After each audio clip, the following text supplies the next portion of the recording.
अवनीसुधाश सवनाशभूरुहो वनशैलमापवनराशितस्ततः भवनाशनं स पवनाशशायिनं नमनैरुपेतुमवने कृतादरम्. अवनी म्हणजे भूमी, सुधाश म्हणजे सुधापान करणारे असे देव. अवनी सुधाश म्हणजे भूमीवरील देव म्हणजेच ब्राह्मण. सवनाश म्हणजे देव, सवन म्हणजे होम आणि होमभक्षण जे करतात ते देव. त्यांचा भूरुह म्हणजे वृक्ष म्हणजेच कल्पवृक्ष, देवांचा वृक्ष म्हणजे कल्पवृक्ष.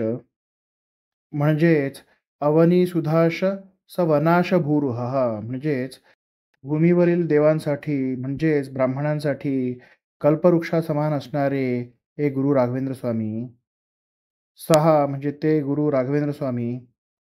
ततः म्हणजे त्यानंतर, वनराचितः म्हणजे समुद्रापासून, भवनाशनम म्हणजे संसाराच्या तापाचा नाश करणाऱ्या, पवनाशशायिनम पवनाश म्हणजे पवन म्हणजेच वायू भक्षण करणारे, पवनाश सर्प, अशा सर्पावरती शयन करणाऱ्या विष्णूला, अवने म्हणजे रक्षण करण्यासाठी, कृताधर्म म्हणजे अत्यंत आदराने अत्यंत प्रीतीने, नमनैही म्हणजे नमस्कारांनी, उपेतुम म्हणजे प्राप्त करण्यासाठी, वनशैलम म्हणजे तोयाद्री या क्षेत्री, आप म्हणजे प्राप्त केले किंवा आले.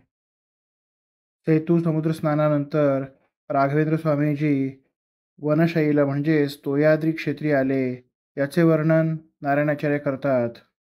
नारायणाचार्य सांगतात, पृथ्वीवरील देवांना म्हणजेच ब्राह्मणांना कल्पवृक्षाप्रमाणे असणारे हे राघवेंद्र स्वामी सेतुस्नान करून समुद्रापासून दूर तोयाद्री क्षेत्री आले.